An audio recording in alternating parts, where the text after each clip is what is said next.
Who you calling a bitch?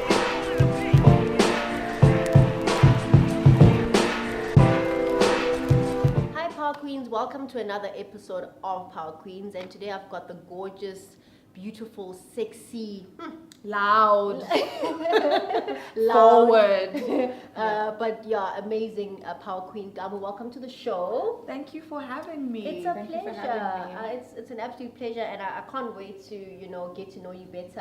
And Yes. I already know you because of that one amazing speech you made. oh, thank you At so that, much. a sisters, what was it called? Sisters Keepers event. Yes. Yes. Just from that, I was like, oh, I know this girl. Oh, I thank know you so her. much. And when we started interacting that day, I was like, I have to know this girl. Because Really? there was just something about your aura and It's the yellow dress. you know? I'm telling you, No, it was the I- yellow no, dress really. because everyone.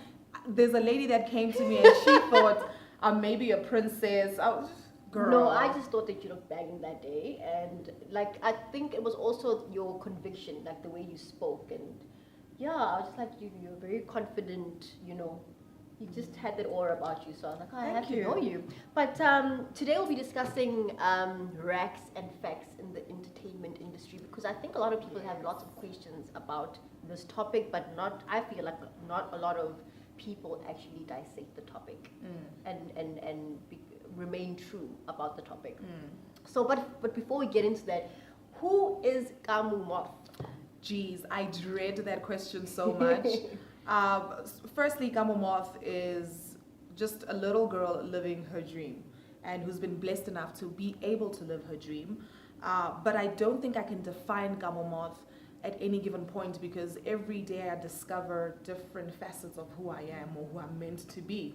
So every day I'm shocked. I'm like, oh, this is who you is, girl. Yeah. Damn, And I said just before we went on, if you're not learning, you're not growing. If Yes. you're not growing, you're dying. Yes. So because I'm a person that's always open to learning, I'm always growing, and that's how I'm always self-discovering who Kamo Moth is, and it honestly just shocks me all the time. That's really amazing, and I think that it's awesome that you say that because a lot of people think that. Because when I say to you, "Oh, you're a pro," you said, "If I'm a pro, then I've stopped learning," and I've actually never heard someone say that. So. Thank you for actually, I mean, you can be good at something, but Yeah. you can't be a pro. A pro. You know what I mean? Yeah. Like, I'm going to be a little bit controversial. God is a pro. Am I making sense? Because I'm sure whatever he does, he can do it to the best ability that Absolutely. exists of that thing. Yes. And we're only like God. Yeah. We are not him. Him. So, I don't know. I don't, yeah. Yeah, I 100% agree with that. And Kamo, you have been described as a woman with a dream, a will, and a drive to succeed. Tell us your story from how your career journey began and how your dream started to kind of manifest. Okay, so I'm from like a small town. It's not really small, but people in Joburg think it's small, so let's just say it's a small town. So I'm from Bloem, and the setting in Bloem is very family orientated, very sport, and very safe. You dream, but you're not really dreaming. You're dreaming very safe dreams, and that is, I want to be a lawyer, I want to be a doctor, and that's as far as you look. So I grew up also in a very academic house. My mom obsessed with academics. My grandmother, my aunt is a doctor, and I grew up, and I am still a very smart girl. And a lot of times there's a misconception that if you've got brains, there are specific occupations you have to pursue. So I grew up like that. I was groomed to be a doctor, And then I remember grade 11, I said, I'm going to drop biology because I don't want to be a doctor. Mom's like, okay, what do you want to do? I said, I want to take up history, And she's like, oh, okay, cool. And then, but in hindsight, I always knew from like 5 that I wanted to be on TV. Really? But I thought I was going to be an actress. Okay. Right? So, because I grew up, my dad loves movies. There isn't a movie we don't have at home in normal sort of viewing and also in Blu-ray. From the very first James Bond to the very latest. Yeah. So I think that's where the thing of I want to be an actress came from. You know what I mean? And so I just grew up always knowing in hindsight I'm not going to be a doctor, but my mom wants me to do it, so I'm going to do it for as long as I can, at least until I crack and cannot do it anymore. Went to varsity, varsity, studied BCom law, dropped out in my third year, which was the final year. Yeah. Then went to LLB, dropped out in my final year. Yeah. And I was 26, and I said, I can't do this anymore. I'm going to Joburg. My mom was like, what? What are you gonna go do there? I said, I want to be Kamo. Yeah. And I want to be the real Kamo. I don't want to be the Kamo that you have imposed on me. And that's how I ended up here, you know. But already in Bloem, the year before I came, so around 2015, I was doing community radio at CET-FM. And I was there for about 2 weeks and already I had a show. I just went to shadow. I knew absolutely nothing about radio. I just said, listen, I remember I said to Leila Nyani, who's the station manager, I'm like, hey, I want to be on TV. I mean, on radio. And she says, Batung, and she laughs. And I say, I mean, I'm sure if you can teach me, I'll do it exactly like you or better. Yes. And she said, this girl, the nerve. Yeah. Then I shadowed. Then I was on air. Then I did a hip-hop show on Sundays, and it was very controversial, very Charlemagne the God type of thing, you know, shoot from the hip. And a lot of people criticized because they were like, what does a girl know about hip-hop? Yeah. It don't matter. I have an opinion and I have a brain and I'm going to apply it. Yes. And I've got an ear. Yes. From there, then I did 9 to 12, which is during the day. So in the morning, straight after breakfast, I held down that spot. This happened in a year, all of this. In the very same year that I did radio for the first time, me and my host of the Wrap Up, the hip hop show, we got an award. Oh my word. So to me, it was like, if I can do this in a year, what am I doing in Bloem? And that's how I ended up here. Then I was busy. I would always record these funny snaps. Everybody will tell you I love Snapchat. And then I went to go work for a radio station, online platform, 1873 FM.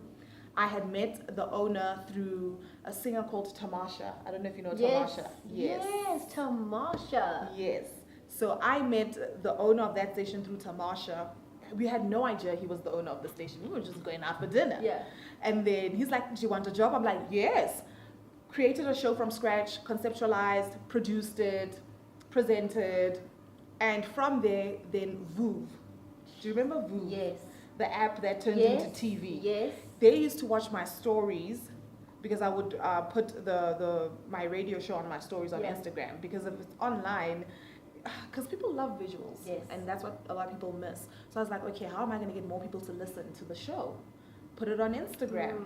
And someone called Chris Kazadi, who was the middleman between like talent and Voov, hit me up, said, wouldn't you like to put, to join Voov as an influencer? And I said no the first time around. Oh, really? Then I lost the job at 1873 FM. Well, I walked away because before anything, I'm a woman, and then I'm black. I'm not black and then woman. The world was sexist before it was racist. Absolutely. So something that was very unpleasant happened at the station towards a female colleague. So I decided to step away because I was like, next time that will be me. Yeah. And as I stepped away, Chris, 2 days later, said, do you still don't want to, join Voov? And I said, I will. Because it was extra money that I just lost. And I joined Voov. And then within 2 weeks, they said Voov would have a channel. I think it was 196. And they had like their top influencers that they had already been using. And those were the people that were going to be on Voov. Us newbies, we were just going to stay on social media. However, they came up with a show called Voov Scoop. La Sizwe is in it. Things changed. La Sizwe is one of the people that they had basically said, we want you to do this show called Voov Scoop. And they had a couple of other girls that were supposed to co-host with him. They didn't like the girls. So they called me. I was on my way to Pretoria to go get my nails did. And they said, hey, can you come in for an audition? I said, I'm in Pretoria. They're like, we will wait. At 5, I went to the Voov offices, wearing gym clothes, looking very crass, did the audition, and I got the job. The girl that was never even supposed to be part of the top influencers, because I don't even consider myself an influencer, And after Voov, Massive Metro happened. After Massive Metro, MTV Base happened. And it just, in all that happened in 2 years. All of that in 2 years. So that is my story, and it's a mouthful. That is amazing. I'm so sorry. No. Thank you for actually sharing that story, because I think there are a lot of women out there who are trying to get in your industry or any industry for that matter, and I feel that some of them need to hear these kind of stories in order for them to go, you know what, I need to up my game up, my work ethic, because I feel like your work ethic is on point. You do what you need to do. You are constantly making sure that when I do something, I kill it, and it shows that in your work, and that's why you've been so successful, and how you've been successful in the space of 2 years. And I think that really all has to do not only with God, but you as a human being going, I'm going to kill this every time I do something. You know? Do you know, my general approach to everything is every time when I do something, I'm always auditioning. Even though I have the job. So even on the takeoff, I'm always like, okay, this is an audition. Yes. And it comes from, I heard Will Smith say, his dad had said to him, there's no such thing as luck. Luck is when opportunity meets preparation. Yeah, that's deep. So that is so true. So whenever there's a gap to do something, I jump straight in. I don't, because I've always prepared myself. Yes. Whether it was in shadowing you, or in watching from the sideline, or those gazillion movies that I watched every single day of my life, you know, I'm always learning. And my coach also told me once, there was a girl that used to play, and she used to bench a lot. And she'd be really upset. She'd be like, I don't want to go to practice. I don't want to go to practice. I don't want to go to practice. And my coach then said, the greatest players come off the bench. So don't sit there and be a deadbeat. Sit there and learn. That is powerful. Why is Kamo not benching? What is she doing that she never gets reprimanded? How is she applying herself? And learn. Study the individual. And then become the individual. And then master the individual. Because the mentee always becomes better than the mentor. Always. Because we evolve in life. You are a better version of your parents. Your kids are going to be better versions of you. So you should do the same also with your work or your passions. Yes, that is so true. And Kamo, being a media personality in South Africa is often said to be a constant struggle, and an even bigger struggle for a black woman. Would you say that that is true, or still true today? And if so, what has been one of your biggest challenges that you've had to overcome, and how did you overcome it? I don't want us to say black woman. Being a woman is hard. Period. Black, white, pink, yellow, green, it is hard, okay? Yes, when you put women against each other, then there are ones that have advantage because maybe they're fair-skinned or they're skinny or they're whatever. But in the greater scheme of things as humans, being a woman is hard. Whether it's in the creative space, corporate, medicine, sports, it is hard. I can give you 2 examples. Serena Williams. She's in sports. It's hard for her, and she's the best to ever do it, you know.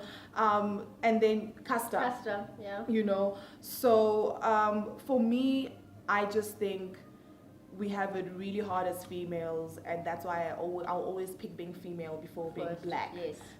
Because I said the world was always sexist before it became racist.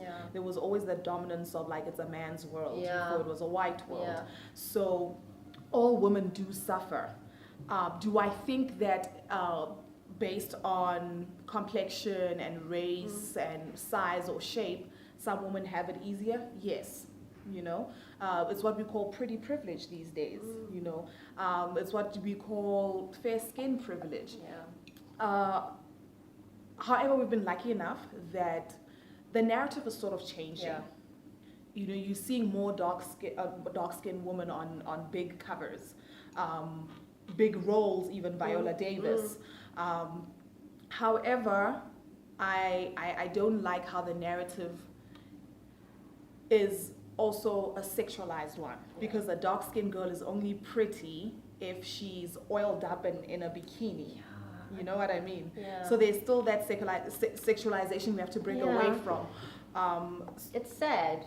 So, but we're getting there. I always say it's better to have 1 foot in than no foot in at all. You know, I personally, insofar as the industry is concerned, I've never really had any direct issues of being treated unfairly. I'll take 2 examples. The first example being the first time I experienced anything like that was actually from a woman. I hear that often. Yes. An older woman. I can completely relate with that. And it's a discussion that I had with a lady called Sibu that I also interviewed, my first guest, and we spoke about that. And she said with her, the most of the time when she does experience a challenge or a problem, it always happens with an older African woman. Well, I mean, the woman that was like that with me wasn't African. Okay. Are Indians African? Do we Yeah, do we classify them as Africans? Yeah. Okay, because they don't classify themselves. They don't, but they're very confused about that, but they are. So basically, the issue was they felt I was too sexy, right? Yeah. I don't know what too sexy means. I was actually about to ask you, what does that mean? All I know is, if you know me, you know I'm always dressed. I'm not a girl that like shows off like tit or bum, you know. In any case, I don't have tits to show off. Exhibit A is right here. But you got, but you know, I'm a fuller figured woman, Yeah. and there are things that I will wear that will look sexy on me because of my body shape. because you're sexy. So I wore a jumpsuit, and if you wore that jumpsuit, no one would have an issue. No, I wore that jumpsuit and it hugged me in places that they couldn't but even you see, comprehend. I can't wear that. I'm too small to wear that. I'm not. Maybe that's what they needed, you know. So this jumpsuit was sitting in a too sexy way on me, and the lady felt that I was too sexy for TV. However, everything was covered. It was long, you know. It flared at the bottom. It's just it really looked good on my ass. That's insane. And I just thought to myself, it's weird because all the guys, they were like, this is the type of stuff you should wear. Course. They flatter you, they bring out like the best parts of your body. Exactly. And it wasn't even coming from they weren't sexualizing. They were just like, yeah, this time you knocked it out the park, Exactly. you know, and it ended there. It wasn't Yes. like, hey, let me creep in your DMs. Yes. And I remember I was so sad and I cried because this was a woman that they had said to me, oh, this is the woman that's going to mentor you. I, for one, do not want to be billed by someone that is low-key breaking me down when the lights are off, you know. So it really, really did affect me. I remember I wanted to quit. Really? Because it was also said behind my back. It wasn't something that was said in front of my face. So everyone was Talking about it, and I was like, you know, what's going on? And then the one girl said, no, this person said A, B, C, D. The second time around is an issue of just work. You know, women always have to work 10 times harder to get half the recognition. You know, and I pride myself in my work. I literally always make sure I give you 150%, even when I'm uncomfortable, even when I'm not really clued up on the topic. Yes. I make a plan. It's my job to make a plan. Because if I don't make a plan, then it's going to support the narrative that men are always pushing and the world is always pushing that women are incompetent, women are emotional. If I'm having a bad day and, you know, I'm on my period or whatever, I still need to be, Kamo Moth, what's going on? That time inside I'm dying, you know. But if I showed that I was dying, another thing, you see why we can't work with women. But men can they can afford to come to set and be moody. They can afford to, you know, missay someone, mispronounce someone's name and they don't get criticized just for it. But we can't ever drop the ball. Yeah. And for me, it's like we're not robots. Yeah. We're still human. And so I've just the challenge for me has always been that I have to work so hard only for them to get the applause. Yes. Because someone actually made me notice that even on big shows, the woman is never the host, she's always the co-host. That is true. That is so But she's the one doing true. all the work. Even if you're checking, if the conversation is happening and you really listen to who's saying what and who's really dropping the gems, the facts, it's the woman. Yeah. But she's just a co-host. Wow, actually, and that is my challenge. challenge. Put it that way, yeah, it's true. You know, so that's why I said it's not really direct; it's more indirect. Yeah. And listen, I cry at least 3 times a week because I'm like, I can't do it anymore. I can imagine. I want to go home. Yeah. People are always like, babes, what's wrong? And I'm just like, how do I even explain something like that? Because at the end of the day, I am living my dream, and what people think is if you're living your dream and your purpose, that it's not supposed to be hard. No, it's still hard, even though you love what you're doing. Yes. You know, the hard doesn't go away.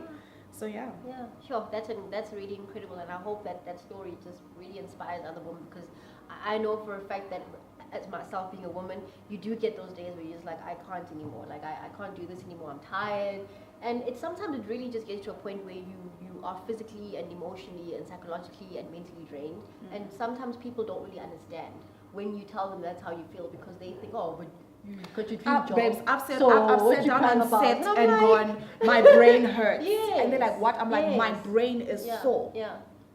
And people don't Don't get that. know. And listen, I Yeah. don't have any kids, right? And I always tell people, people that have kids I don't know how they do and it. still,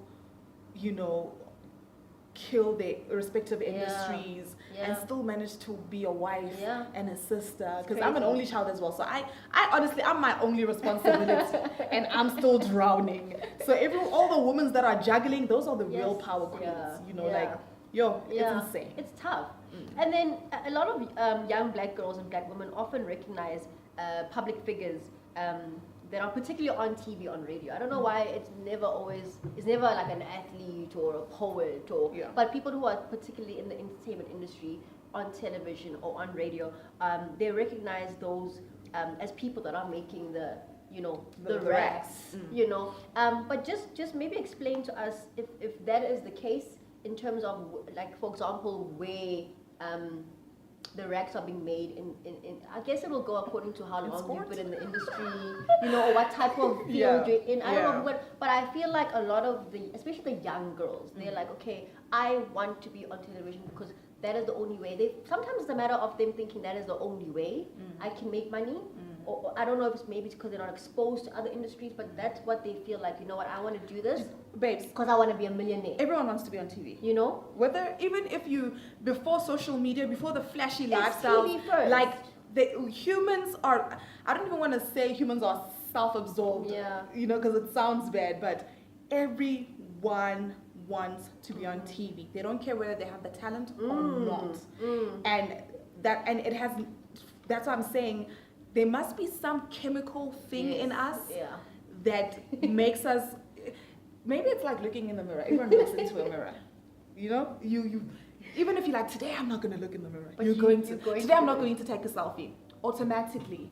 So I think there's a certain level of vanity we all have. Yeah. And that's why people want to be on TV at first. Yeah.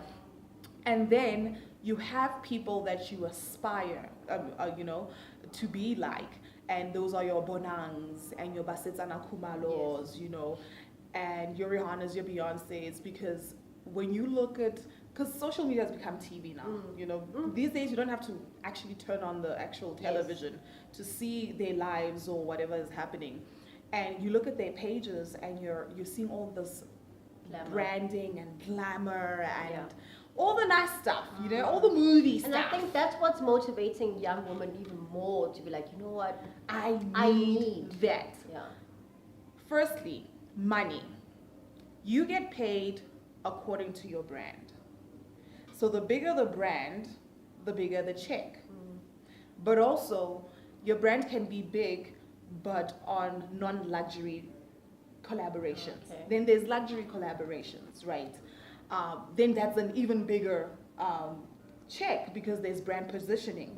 So someone like Bonang, she's making a lot of money because her brand is luxury.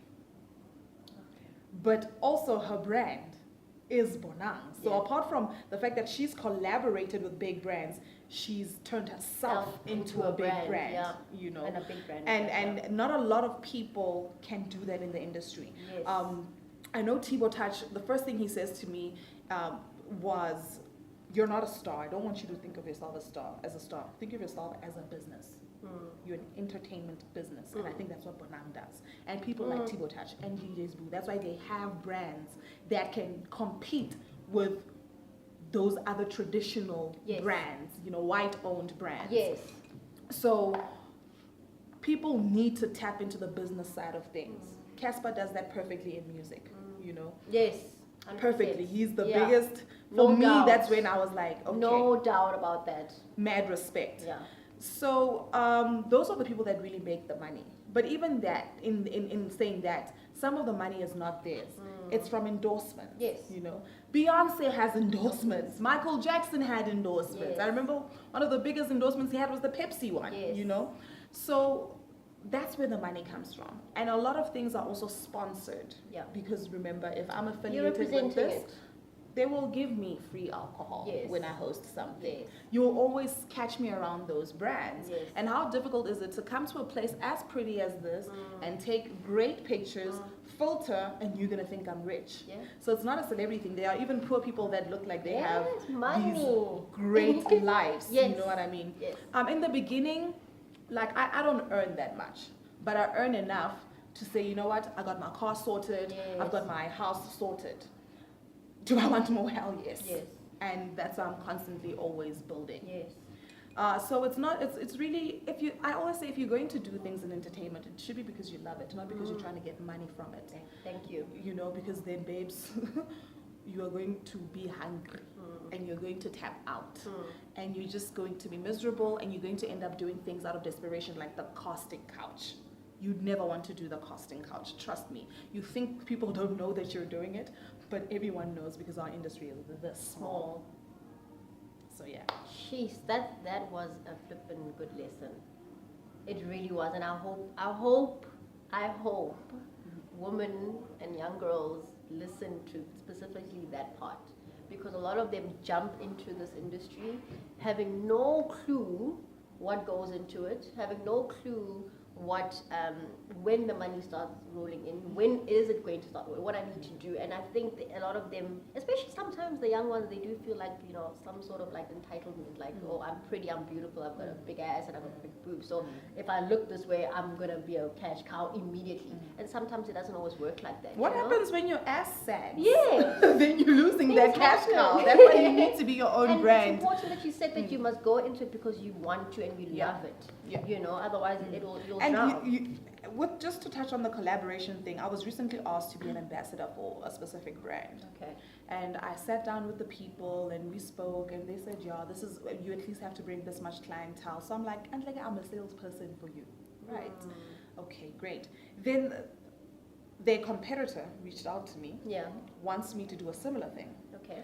But because their competitor didn't have a conversation with me having an ego, those people, they had the meeting with we're this brand, you need us.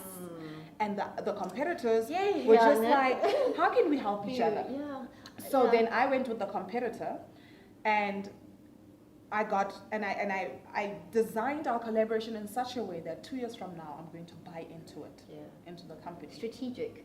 You know? Yeah. So those are some of the things you have to check out for. Yes. What good is being a brand ambassador? You're just signing a contract to get free shit for a year, Thank and then you. after they just use another face. And I'm glad that you mentioned that, because that actually brings me to my next question. Yeah. Which is, how do you negotiate fair contracts for yourself? Because a lot of women are afraid to demand the same coins as men are getting, or an amount of money that they know they deserve, and they sit down and think about it, like you're saying, in a few years' time, you're going to be able to buy into that. So I feel like women sometimes are too quick to just go, I'm getting paid for it, and then they take whatever deal they offered, and then later on they complain that Casper got more money, but Casper sat down and did exactly what you did, and said, I'm not taking that offer, I'm taking this offer because in 2 years' time, I'm going to be able to buy into it. And I'm working with these people because they respect me as a human being, and they don't just see me as a salesperson. You know, and I think that it's also very important for women to know that. I don't touch anything that's not going to build me. Exactly. Honestly, even in friendships. Yes. I mean, I told you I was single. Yes. Part of the reason I'm single is because, listen, if we're not mutually beneficial to each other, you're wasting my damn time, because I could be taking a nap right now. Exactly. Because that's the equivalent of our relationship right now. Nap. Nothing happens. So, contracts are tricky. You know, also, you have to pace yourself. Another thing no one teaches you, you just want. And you have to understand the ins and outs of the game. Yeah. I did for a whole year, I worked with one of the biggest personalities. I wasn't getting paid. But you did it because no one knew. You're building a brand. No one knew. So I would show up still looking like this, You know, I didn't let the ball drop because now I'm poor. Yeah. I would dial my mom and be like, yo, my foundation is out, so you better make a plan. Yes. You know? But people feel And my mom shameful would be because of like, hey, babes, you'll complain. While you're complaining, let me call my dad real quick. Call my dad, yo, please speak to your hand. Yes. Because if I'm going to be taken seriously, I you know, need to look the Minnie has part. said this, you need to fake it till you make it. Yeah. So I needed to look the part before I made the part. Thank you. And it was bad, it was terrible. Sometimes I had to borrow money Yeah. from like friends, like just a 150 plus. My car was fuel efficient. I don't Yeah. drive no fancy cars because also Joburg, everything Hey, is far, you know. yeah. So you have to live according to your means. Yes. And then you have to understand the pace Yes. of what it takes Yes. to get to where you want. Yeah. Right? So when going into contracts, sometimes you are gonna have to do something for half the job, but that's not because you're a woman. That's just in the name of the game. Yeah. You know, a lot of creatives have had to do that. Yeah. Men or female, you know, male or female. Once you're at the top, I think that's where you start having conversations of how come Casper is getting more than me, but we're That's the it. same. But when you're That's at the it. bottom, You don't have babes, the don't means worry to do about all of that stuff. Absolutely. You know, just focus on your split. Yes. That's your unique selling point, and sell it. And focus on what wave you have at the time. I know when I got in, my wave was the girl with the crazy hair color. There isn't a color I have not had under the sun. Okay, so by the time the industry did it, I did it when I was still a law student. Yeah. And I used to ride that wave, just ride that wave. Then I was the girl that's always in the club but never leaves with anybody. So people are like, what's this girl's deal? We've never seen her drunk, like, Yeah. but she's here twerking, you know, Yeah. she's doing, and I rode that wave. Then now I'm the girl that just like is loud Yeah. and everyone is just like, she crazy, Yeah. ride that wave. At this point, with seasons comes, Yeah. you know, and also because I'm always self-discovering myself, every time I find something new, I shove it in people's faces. Once they start liking it, I ride that wave. That's how I also stay trendy and non-boring and stuff like that. So you need to understand when you're at the bottom, there are things that you have to do as someone that's at the bottom. Yes. And then as you go up, you start seeing, okay, I was doing it for free, now I'm Yeah. going to do it for half of what Casper Yeah. is doing it for.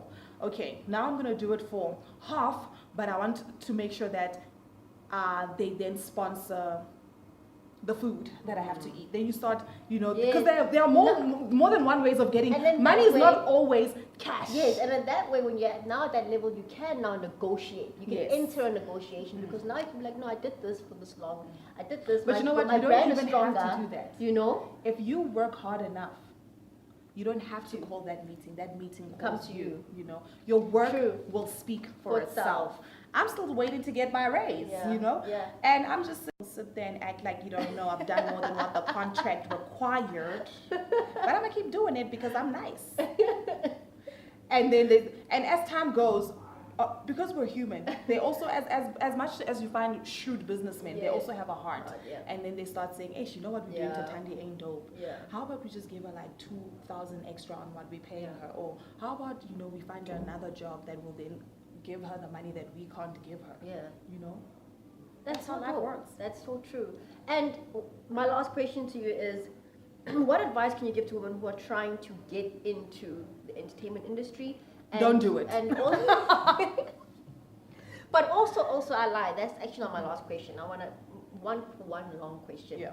One, advice you can give women, and two, do you think that South African entertainers need to take more responsibility when it comes to educating themselves about money?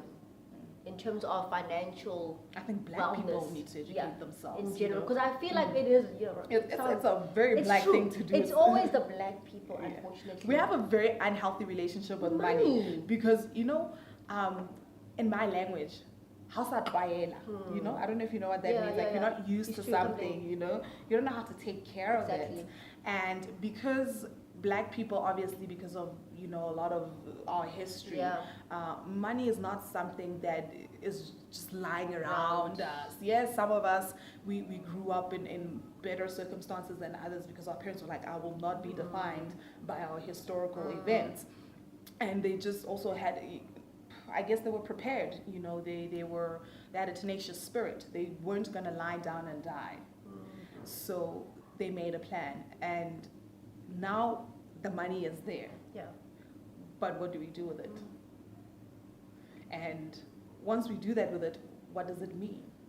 So we don't know about investments. We don't know about, even when we do invest, we don't understand. Like, we had someone on the show to speak about property, and he said a lot of people invest in property but lack education to reap from that investment. Yes. Yeah. You know, so I think Black people in general need to educate themselves when it comes to like money. And then let's bring it to the industry. I think the way our industry is run, from top to bottom, and by top I mean whoever runs the entertainment industry, those powers that be, they need to start putting things in place for entertainers. We can't have entertainers dying and no one can bury them. Yeah. You know, we can't still be having chats about royalties at this stage of the game when we've become such a powerhouse in entertainment. You know, our hip hop is booming, our movies are booming. I mean, we have I'm not even going to mention Tsotsi. Those things are old. We have things like the story van Alan Pakis, which got great recognition in the States. We have Back of the Moon, which is getting released in September. So our film is also just growing and growing and growing. And these are stories not just by white people, but by colored people and Black people. You know, we're starting to move in. And we're having personalities like Boba Nine get international recognition, but now they're going to die like dogs, and then what? You know? So I think we need to sit down and say, just like when you work in government, there are subsidies and there are policies and this and that and medical aid schemes. Why can we not do the same for the people who our kids look up to? Because if we have to keep it real, most kids are looking at us. Not at their parents, unless your mom is on TV or your daddy's on radio, you know. And they get to see also how we all know Pro Kid passed on, your double HP, and they're just like, okay, why are the articles saying there was no one to bury this person? Why are so many celebrities falling short at the hands of depression? Why are they depressed? I mean, look at them, they're having so much fun. We're depressed because we're broke. We're depressed because we lack the knowledge also to basically know how to, like life after being a star. What's that? What does it look like for me, you know? Because you peel off Kamo Moth and then there's still Kamo. Who's taking care of Kamo? Because the person who's taking care of Kamo Moth is doing a poor job. And that's why Kamo Moth is going to fall into a depression, you know? So we need to make sure that those powers, we sit down, we have you know, unions and stuff like that. We really need to start taking like some legal steps in ensuring safety insofar as monies are involved, you know. When I die and they have my movies on repeat, my kids should be reaping those benefits, but that's still a conversation that's tricky. We should be definitely making sure that we understand what wealth creation is, and teaching our kids about it after we've been educated about it, and passing on the torch so that, you know, our future generations are taken care of. Because this does need to stop, where people are dying hungry and poor, and their kids are just left to fend for themselves when my dad was a double HP. You know, so I 100% agree with you that. And then there's another question I had to answer. Advice, yes. I have a couple of things to say. Firstly, I will tell you what Tibo Touch said, which is, do not go into the business thinking of yourself as a star. Babes, you're not a star. The stars are up there in the sky. You're here on land. Okay, that's just my little remix there. Think of yourself as a business, rendering a service. Your service just happens to be on what platform? TV or radio. You talk for a living. True. Teachers talk for a living. You know, it's happening. We're in a classroom. So start thinking as yourself like that, in that light. Also, why are you doing it? A lot of people don't know why they're doing things, especially when it comes to being in the industry. You know, they're just doing it. Is it for clout? They have a lot of misguided reasons as to why they think they're doing this, and that's why a lot of people crack under the pressure, or they don't ever reach a Bonang status, because, you know, you're here for the wrong reasons, boy. So know why you're doing it, and also you can be anything you want to be, literally. You can, these days we live in a time where when they said the world is your oyster, you get to see it in these days. I don't even think when they came up with it back in the day, they actually understood the magnitude of what they were saying, you know. And they said things like the sky is the limit. There is no limit because the sky is limitless. Hence I'm saying, whatever you want, you can be it. But it's not something that you need to, it's not something that you can just say. Yeah. You know, it needs to be in your head, it needs to be in your heart. Mind, body, and soul needs to yearn for it, because then in everything that you do will always attract it, you know. And when that happens and you start moving with intent, and when you move with intent, the universe is forced to reply towards that intent. So your aura, its energies, you know, that I always say that's my holy trinity, mind, body, and soul. Those things need to want that knife to come here, and that knife will come here. If there's a split second of doubt, you're not ready. Preach. Yeah, that's my That was advice. beautiful. And in your words, Kamo, what would you say is a power queen?